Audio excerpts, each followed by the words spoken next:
Donc, merci, Pasteur Guiteau. Merci, Milly, aussi, pour le chant. Même si ça n'a pas fonctionné parfaitement, on a bien entendu. On a bien entendu que au milieu de même des difficultés, le Seigneur nous place les pieds sur la montagne. Hein? C'est ça que you raise me up, puis tu places sur la montagne, et puis on rend grâce à Dieu de sa grâce. Merci. Merci aussi, Dr. Marc, pour le ministère là-bas, puis ce qu'on a entendu. Vraiment, il y a beaucoup de travail. Hein? On est engagé dans une belle mission, puis on veut participer. Oui, Pierre, est-ce que tu aurais besoin de retrouver la manette? C'est bon. Donc, juste avant de se laisser, frères et sœurs, on a pris un petit peu plus de temps aujourd'hui. Peut-être qu'on va prendre un petit peu quelques minutes de plus ce matin, parce que, justement, Pasteur Guiteau va aller répondre à des questions des enfants. Les enfants sont en bas, puis ils soutiennent, parrainent un enfant là-bas en Haïti, et puis il va aller en bas avec les enfants et puis répondre à des questions. Mais nous, on va se pencher sur une partie du passage qu'on n'a pas eu le temps de terminer la semaine dernière dans Luc au chapitre 20. J'aimerais vous inviter à tourner. Et puis, on va voir ce que le Seigneur permet qu'on puisse faire aujourd'hui. Mais j'aimerais qu'on puisse replonger parce qu'on voit dans ce que Pasteur Guiteau nous a partagé, on voit vraiment cette idée-là. En qui est-ce que je vais placer ma confiance? Et puis, on peut se poser toutes sortes de questions de nos jours, à savoir, est-ce que je peux faire confiance? Et on a déjà abordé un peu le sujet la semaine dernière, mais est-ce que je peux faire vraiment confiance à quelqu'un? Et dans le contexte de Luc au chapitre 20, Jésus est dans un moment de son ministère où il arrive à Jérusalem et on remet en question qui il est et est-ce qu'on peut vraiment faire confiance à Jésus? Dans le passage de ce matin, on va lire ensemble les versets 41 à 47 dans Luc 20, et puis on va voir ensemble, est-ce qu'on peut faire confiance à Jésus? Donc, Jésus leur dit, au verset 41, Jésus leur dit, « Comment dit-on que le Christ est le fils de David? David lui-même dit dans le livre des psaumes, « Le Seigneur a dit à mon Seigneur, « Assieds-toi à ma droite, jusqu'à ce que je fasse de tes ennemis ton marchepied. » David donc l'appelle Seigneur. Comment est-il son fils? Tandis que tout le peuple l'écoutait, il dit à ses disciples, « Gardez-vous des scribes qui aiment à se promener en robe longue et à être salués sur les places publiques, qui recherchent les premiers sièges dans les synagogues et les premières places dans les festins, qui dévorent les maisons des veuves et qui font pour l'apparence de longues prières, ils seront jugés plus sévèrement. » On va se courber un instant. Seigneur, on ouvre ta parole ce matin. On veut entendre ce que tu veux nous dire à travers ce texte dans Luc au chapitre 20. Et Seigneur, Seigneur, on veut s'approcher de toi comme celui en qui on peut avoir pleinement confiance. Et Seigneur, on veut entendre ta parole et trouver dans ces paroles du réconfort pour nos difficultés, du réconfort dans nos épreuves et dans cette vie. Seigneur, fortifie-nous ce matin par ces quelques paroles et qu'on puisse être renouvelés dans notre désir de te servir et de placer notre confiance en toi. C'est dans le nom précieux de Jésus que je te prie. Amen. Donc, on a vu la semaine dernière, à partir du verset 27, que Jésus va être confronté, puis même juste avant, dans Luc 20, Jésus est confronté aux questions des chefs religieux, du peuple à cette époque-là. Et puis, on a vu que Jésus a répondu aux questions des Sadducéens concernant la résurrection. Et on pouvait se poser la question, est-ce que Jésus est digne de confiance? Et on a vu ensemble que Jésus est digne de confiance parce que c'est lui qui est le roi qui enseigne avec vérité et autorité. Jésus a répondu aux Sadducéens en montrant qu'il est celui qui rend possible la résurrection. Il répond aux Sadducéens, il les confond dans leur conception de la résurrection. Et on a vu ensemble que Jésus, c'est le roi qui rend possible la résurrection. Il va défendre la vérité des Écritures, démontrer par les Écritures qu'il est digne de confiance. Et dans la suite du passage, on voit au verset 41 à 44 qu'on peut faire confiance à Jésus de jour en jour parce que c'est lui qui possède toute autorité. Après avoir été confronté lui-même avec des questions de la part des chefs religieux, des questions de la part des Sadducéens, et d'avoir été mis à l'épreuve sur savoir est-ce qu'on peut vraiment lui faire confiance à cet enseignant-là, Jésus va lui-même retourner la question. Et dans un sens, c'est ce qu'il fait, c'est qu'après avoir été confronté lui-même, va confronter en posant lui-même une question qui est tirée des Écritures. Encore une fois, on peut dire que Jésus, on peut lui faire confiance. Pourquoi? Parce qu'il parle avec autorité. Parce qu'il est le roi qui possède toute autorité. Jésus questionne les gens sur qui est le Messie. Lorsque Jésus pose la question, il dit, comment dit-on que le Christ, le Messie, est fils de David? Pourquoi est-ce qu'on peut dire que le Messie est fils de David si, dans les psaumes, David lui-même s'adresse à lui en disant, le Seigneur a dit à mon Seigneur, assieds-toi à ma droite jusqu'à ce que je fasse de tes ennemis ton marchepied. Comment est-ce que David peut appeler le Messie, le Seigneur, puis en même temps que ce soit son fils? Et là, je pense que Jésus pose une bonne question. Je pense qu'il pose une question pour les mettre un peu dans l'embarras. Vous me posez des questions sur des choses qui ne sont pas conformes aux Écritures. Moi, je vais vous demander de me répondre conformément aux Écritures. Comment est-ce qu'on peut dire que Jésus lui-même est à la fois le fils de David et que David l'appelle Seigneur?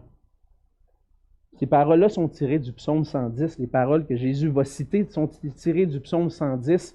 Et Jésus va dire, en fait, David va dire dans ce psaume-là que un roi qui est assis à la droite de Dieu et que ce roi-là est sacrificateur à toujours selon l'ordre de Melchizedek. On n'ira pas dans tous les détails concernant l'ordre de Melchizedek et tout ça ce matin, mais David parle dans le psaume 110 d'un roi qui est sacrificateur pour toujours et non pas selon un ordre établi par les hommes, mais un ordre établi par Dieu, l'ordre de Melchizedek. Et comment est-ce que David peut parler de ce Seigneur-là, de ce sacrificateur-là qui est assis à la droite de Dieu et qui dit « Le Seigneur a dit à mon Seigneur ».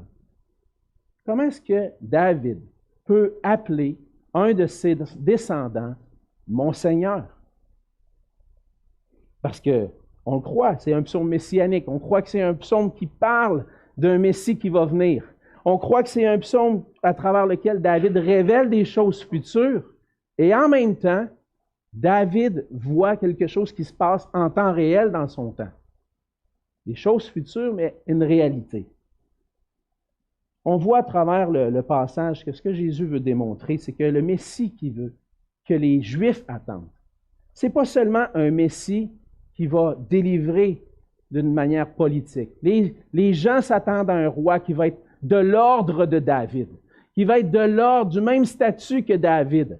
David qui a conquis des peuples, qui a détruit des peuples, qui lui a occupé le plus grand territoire d'Israël. C'était du temps du roi David. Les Juifs s'attendent à ça.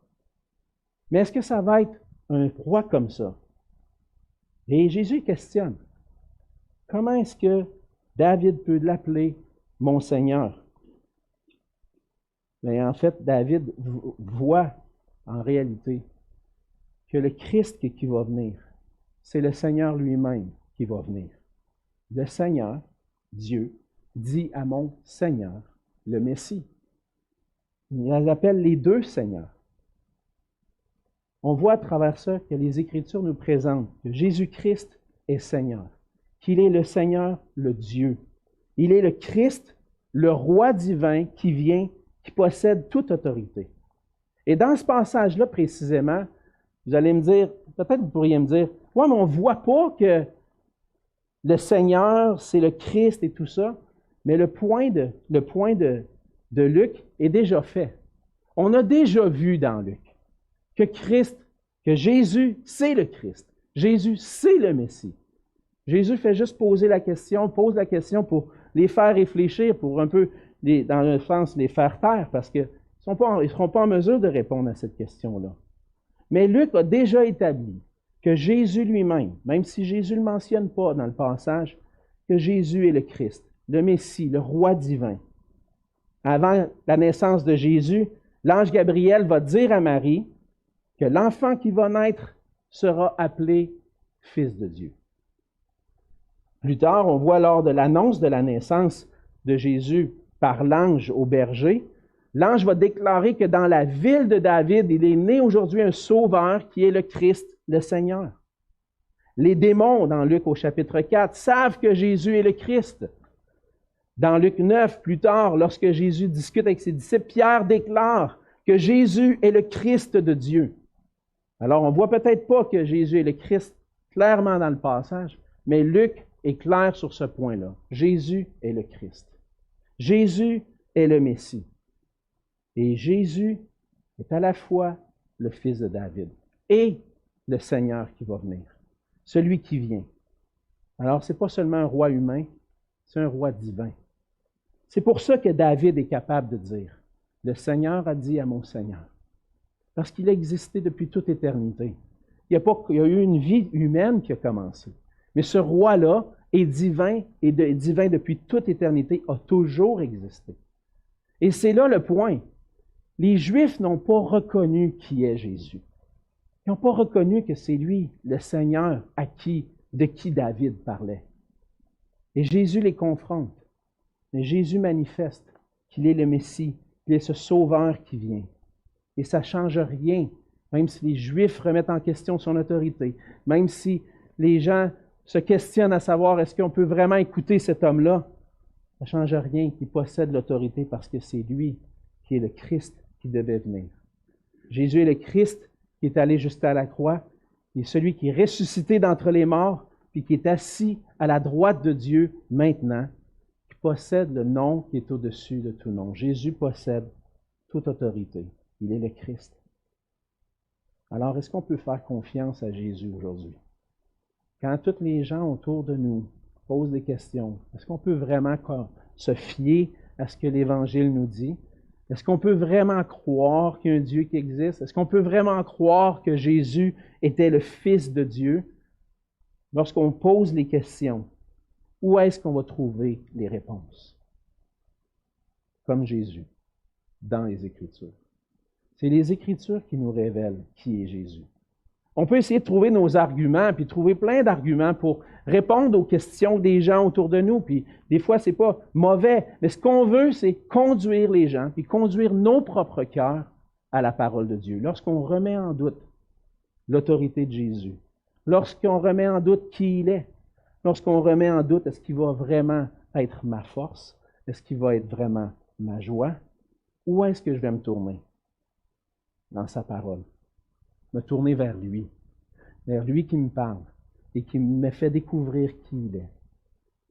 Le Seigneur Jésus dit dans ce passage-là, il s'attribue à lui-même, dans le fond, le psaume 110, le Seigneur a dit à mon Seigneur, assieds-toi à ma droite.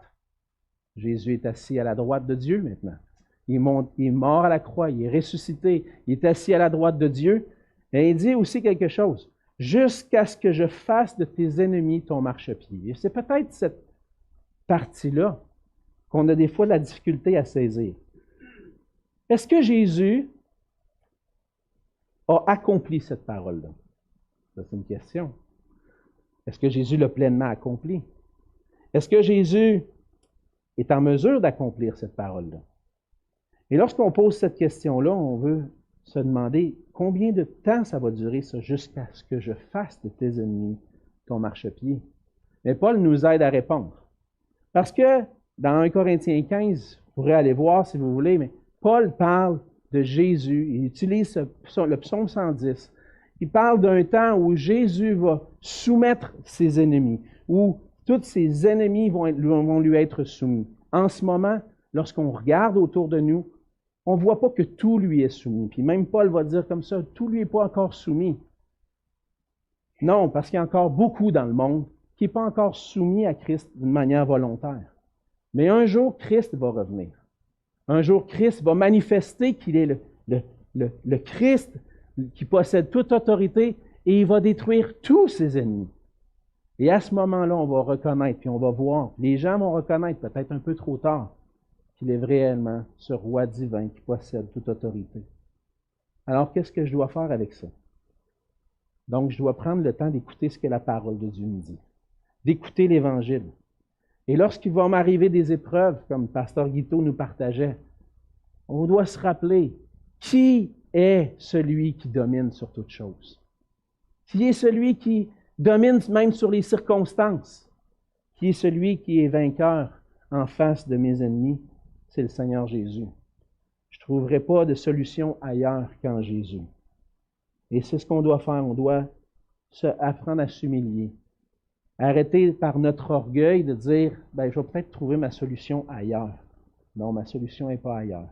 Ma solution est en Christ, ce roi divin qui possède toute autorité.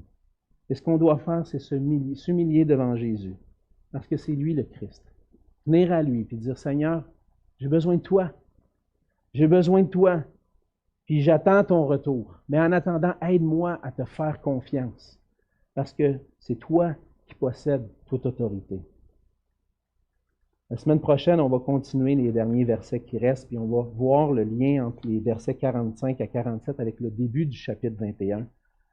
Mais ce qu'on veut apprendre de ce passage ce matin, frères et sœurs, c'est que peu importe nos circonstances, Jésus possède toute autorité.